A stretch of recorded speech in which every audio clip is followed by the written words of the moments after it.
Hi, welcome back to Creative Faith with McKenna. Today is going to be all about movie recommendations.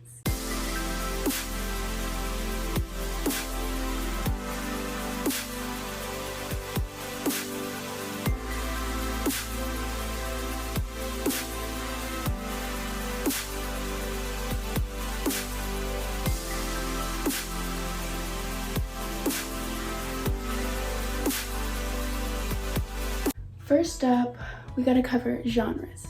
My favorite genre is romance. It's the top of my list.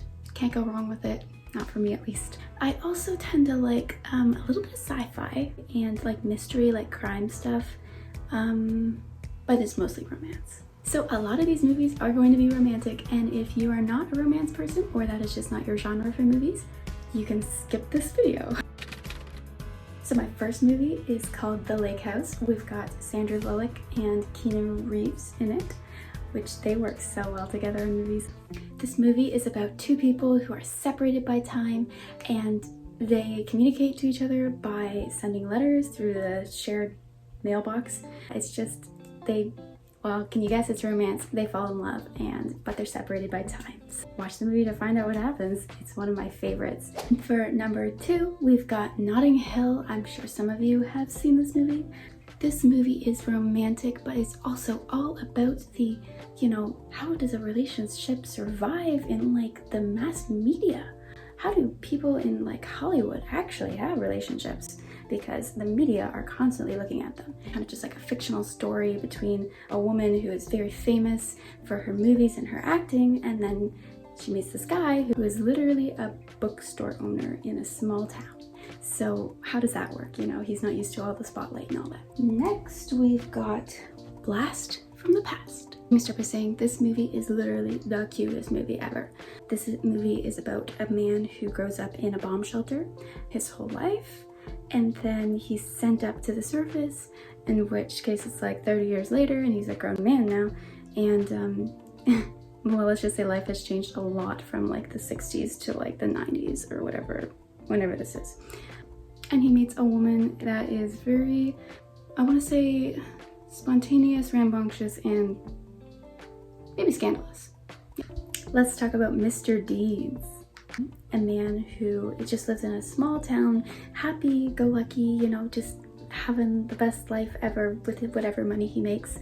And he learns that he has inherited a $40 billion company from an uncle he didn't know he had. There's a lot of media stuff covering that. And he meets this woman who's actually a reporter, but he doesn't know it, and then they start to fall in love, and then he finds out. You can imagine how that goes. How does the movie end? You'll have to watch to find out. We've got number something, I haven't been counting. So this one's called The Time Traveler's Life. This movie is about a man who inherits a genetic disorder where he can travel through time, but he doesn't have control over it. One of these travel in time experiences is that he goes back and he meets the love of his life, who he doesn't know it's her yet, but and she's like 6. She confronts him later in the movie to be like, she grew up knowing this man, but he hasn't actually done those things yet. It's confusing. Don't take my explanation for it. I love the romance and all the obstacles they face and infertility issues, and Henry, because he can't control it, he's constantly traveling through time, sometimes at like weeks at a time, and she's left alone. It's kind of hard with that distance thing and never knowing when he's going to be there and when he's not. Their relationship is just a little messy, but it's also so romantic and cute. I would definitely suggest watching this movie. It's also a book. I haven't read the book because it's like 500 pages long, and well, I watched the movie first. Take from that what you will. Next, we've got Just Like Heaven, it is a comedy, but it's also romantic. Reese Witherspoon plays the main character in this movie. So basically this man moves into this apartment and he finds out that there's kind of like a ghost woman walking around, but she thinks that she's not really dead. So basically the story is that she can't remember much of her life, and so they're just trying to figure out who she is and like, is she dead, is she not, what's the last thing she can remember and all that. And then they start to build this relationship, and it's all cute and fun, except that she's like a ghost, so she's kind of there but not. You just have to watch the rest of the movie to find out if they save her and all that, but yeah. Next up, let's go to the next genre, which is kind of like action and mystery. The first movie in this category or genre is Deep Impact, which is an amazing movie. I love it. I always love those end of world scenario movies and all that. Basically, in this movie, a comet is hurtling towards Earth. The US government finds this out, but keeps it under wraps, and then there's a journalist that tries to figure things out. They always love a good story. Then the world finds out, but there's still comets hurtling towards Earth. There's a space mission to try to thwart the comets away from Earth, but it's the end of the world. So if you like those kind of end of the world movies, you'll probably like this one. And that's the thing, and maybe it's not the end of the world. Maybe they have a plan. So we'll see. Hi, I'm back. A change of shirt because it's the next day, but let's get back to the movie. A really good mystery crime thriller is called Faces in the Crowd. It's an amazing movie.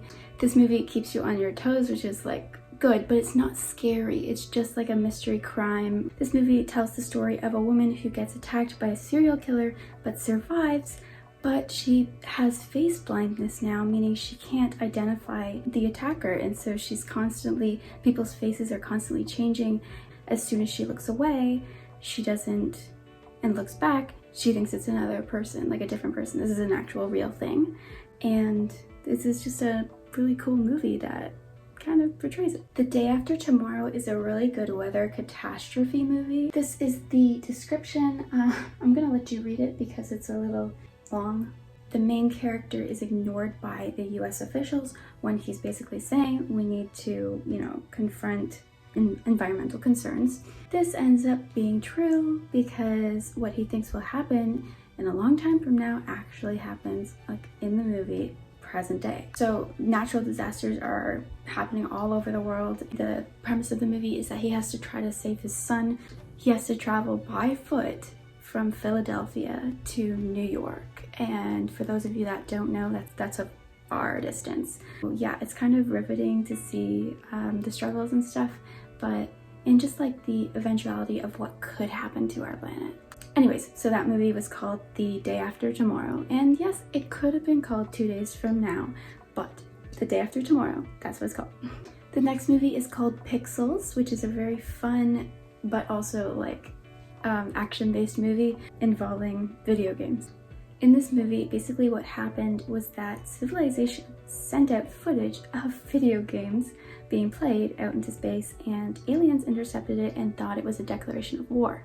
Now the aliens coming back to Earth with games from like the 1980s pixelated in on the streets and stuff. The government has to figure out what to do, and so the president ends up recruiting his like friend from like 20 years ago, and who was really good at playing video games, but he's like a nerd. The US government relying on like these two nerds to try to save the planet. It's kind of like comedy based, but also kind of action based.